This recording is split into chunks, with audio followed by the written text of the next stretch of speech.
Inilah Injil Yesus Kristus menurut Lukas bab 4 ayat 1 sampai 13. Sekali peristiwa, Yesus yang penuh dengan Roh Kudus kembali dari Sungai Yordan lalu dibawa oleh Roh Kudus ke padang gurun. Di situ ia tinggal 40 hari lamanya dan dicobai iblis. Selama di situ, Yesus tidak makan apa-apa dan sesudah waktu itu ia lapar. Lalu berkatalah iblis kepada Yesus, "Jika engkau anak Allah, suruhlah batu ini menjadi roti." Jawab Yesus kepadanya, "Ada tertulis, manusia hidup bukan dari roti saja." Kemudian iblis membawa Yesus ke suatu tempat yang tinggi dan dalam sekejap mata ia memperlihatkan kepada Yesus semua kerajaan dunia. Kata iblis kepadanya, "Segala kuasa itu serta kemuliaannya akan kuberikan kepadamu, sebab semuanya itu telah diserahkan kepadaku, dan aku akan memberikannya kepada siapa saja yang kukehendaki. Maka, kalau engkau menyembah aku, seluruhnya itu akan menjadi milikmu." Tetapi Yesus berkata kepadanya, "Ada tertulis, engkau harus menyembah Tuhan Allahmu, dan hanya kepada Dia sajalah engkau harus berbakti." Kemudian iblis membawa Yesus ke Yerusalem dan menempatkan dia di bubungan bait Allah, lalu berkata kepadanya, "Jika engkau anak Allah, jatuhkanlah dirimu dari sini ke bawah, sebab ada tertulis, mengenai engkau, Allah akan memerintahkan malaikat-malaikatnya untuk melindungi engkau, dan mereka akan menatang engkau di atas tangannya, supaya kakimu jangan terantuk pada batu." Yesus menjawab katanya, "Ada firman, jangan engkau mencobai Tuhan Allahmu." Sesudah mengakhiri semua pencobaan itu, iblis mundur dari Yesus dan menunggu waktu yang tepat.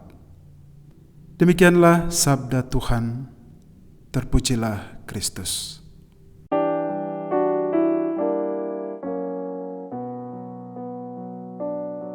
Saudara-saudari yang terkasih, ada orang yang berkata begini, semakin kita dekat dengan Tuhan dan semakin kita hidup baik dan saleh, maka godaan akan semakin besar. Apakah Anda setuju? Kalau saya, ya. Saya sangat setuju dengan pernyataan ini. Sebab begitu banyak orang beriman yang mengalami hal semacam itu, dan saya sendiri juga sering mengalami hal yang sama. Apalagi kami tuh, para pastor, godaannya banyak sekali. Nah, setiap orang pasti pernah mengalami godaan-godaan dalam berbagai bentuk, dalam bentuk kekuasaan, harta duniawi, atau barang-barang duniawi. Tidak hanya di situ saja, banyak godaan lain, misalnya suami tergoda sama istri tetangga, istri tergoda dengan teman sekerjanya, ibu-ibu tergoda dengan barang-barang mewah, anak-anak atau kaum muda tergoda untuk memiliki HP mahal, dan lain sebagainya. Saudara-saudari terkasih, dalam bacaan Injil yang kita dengarkan tadi, dikisahkan bahwa Yesus berpuasa 40 hari di padang gurun. Selama berpuasa, iblis menggodai dan mencoba Yesus dengan 3 tawaran yang sangat menggiurkan.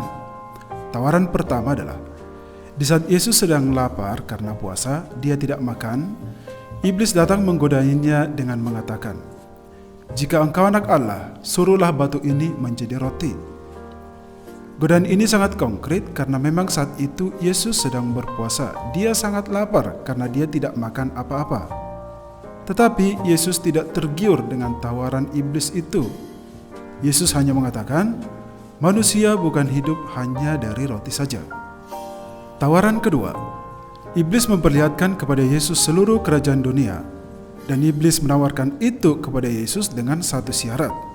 Iblis berkata, "Segala kuasa itu serta kemuliaannya akan kuberikan kepadamu, jikalau kamu mau menyembahku." Yesus digodai dengan kekuasaan yang gemerlap, tetapi Yesus tidak tergiur sedikit pun. Tawaran ketiga masih berlanjut. Iblis membawa Yesus ke bubungan bait Allah dan berkata, "Jika engkau anak Allah, jatuhkanlah dirimu dari sini ke bawah.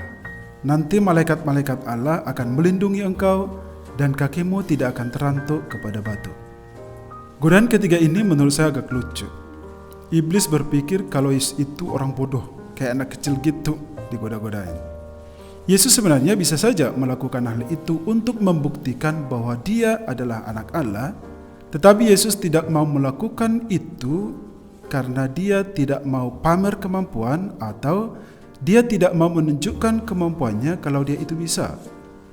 Yesus tidak mau dipuji atas kemampuannya hanya sekedar itu, karena Yesus hanya mau menunjukkan kemampuannya di saat yang tepat, yakni misalnya dengan melakukan mukjizat, menyembuhkan berbagai penyakit orang-orang yang membutuhkan pengobatan. Saudara-saudari terkasih, ketiga godaan yang ditawarkan iblis kepada Yesus tadi, yakni roti, kekuasaan, dan popularitas adalah tiga prinsip pokok dalam hidup manusia di zaman ini. Pertama, roti sebagai lambang kebutuhan jasmani berupa makanan, benda-benda material atau uang. Kedua adalah kekuasaan, ini berupa jabatan atau kedudukan dalam pekerjaan. Dan yang ketiga adalah popularitas, kemampuan, dan gengsi. Coba kita renungkan satu persatu. Yang pertama adalah kebutuhan jasmani. Demi kebutuhan jasmani, sandang dan pangan, banyak orang melakukan apa saja untuk mendapatkannya. Bahkan banyak yang melakukannya dengan cara yang halal sampai tidak halal, seperti korupsi, mencuri, dan lain sebagainya. Kebutuhan jasmani adalah kebutuhan yang paling mendasar dalam hidup manusia. Tanpa makan, memang manusia tidak bisa hidup. Tapi yang jadi masalah adalah banyak orang tidak pernah merasa puas dengan apa yang dia miliki. Sudah tabiat manusia selalu ingin memiliki lebih dan lebih lagi. Tidak akan pernah merasa berkecukupan karena selalu tergoda dengan apa yang ditawarkan oleh dunia. Yang kedua adalah menyangkut dengan kekuasaan. Banyak orang melakukan apa saja demi mencapai posisi atau kedudukan yang baik dan strategis dalam pekerjaannya. Salah satu contoh yang sangat umum adalah menyogok uang sebanyak-banyaknya untuk mendapatkan posisi tertentu, atau dengan cara membunuh karakter orang lain biar perjalanannya menuju posisi yang diinginkan berjalan mulus dan lancar. Hal yang ketiga adalah popularitas, gengsi, atau kemampuan. Banyak orang melakukan apa saja supaya popularitasnya naik. Demikian juga, banyak orang yang gengsi akan status atau keberadaannya sehingga mereka tidak mampu menerima realita hidupnya. Misalnya, banyak orang miskin yang berlaku seperti orang kaya. Saudara-saudari kasih, masih banyak contoh godaan lain yang selalu kita hadapi setiap hari. Setiap saat, setiap detik kita selalu berhadapan dengan berbagai macam godaan karena iblis atau setan selalu ada di dekat kita kemana saja kita melangkah. Iblis selalu mencari-cari celah dan jalan agar kita terjerumus pada rayuannya. Iblis itu licik. Dia tahu kelemahan kita. Iblis itu akan menggunakan kelemahan kita itu untuk menjerumuskan kita ke dalam dosa. Oleh karena itu, kita perlu mengenali kelemahan diri kita masing-masing supaya kita bisa mengendalikan diri dari rayuan iblis itu. Karena dengan kelemahan yang kita miliki, kita bisa juga mendapatkan kekuatan. Kita bisa menggunakan kelemahan kita itu menjadi kekuatan kita. Seperti yang dikatakan oleh Rasul Paulus, sebab jika aku lemah, maka aku pun kuat. Nah, saudara-saudari, kita perlu bertanya ke dalam hati kita masing-masing. Sejauh manakah kita mampu mengendalikan diri dari semua godaan yang ada? Apakah kita selalu menuruti suara iblis yang selalu merayu kita? Ataukah kita selalu mengikuti suara Tuhan yang juga selalu mengingatkan kita? Dan apa usaha kita agar kita tidak sampai terjerumus pada godaan-godaan iblis itu? Banyak orang kudus mengatakan bahwa salah satu cara mengendalikan diri dari keinginan-keinginan liar atau jahat adalah dengan cara mendekatkan diri kepada Tuhan dan melakukan puasa atau mati raga. Mengapa? Karena kalau kita berhasil dalam hal-hal kecil sekalipun, misalnya dalam hal pantang atau puasa, maka dalam perkara besar pun kita akan mampu. Kita akan berhasil dalam perkara besar kalau kita bisa melewati perkara-perkara kecil dengan baik. Maka masa Prapaskah inilah saat yang tepat bagi kita untuk melatih kehidupan rohani kita dengan cara pantang dan puasa. Mari kita dekatkan diri kepada Tuhan dalam doa-doa kita. Mari kita andalkan Tuhan dalam seluruh hidup kita agar kita juga mampu mengatasi semua godaan-godaan yang selalu menghantui kita. Dan mari kita juga berbuat kasih kepada sama kita sebagai aksi dari puasa dan pantang yang kita lakukan selama masa Prapaskah ini. Amin.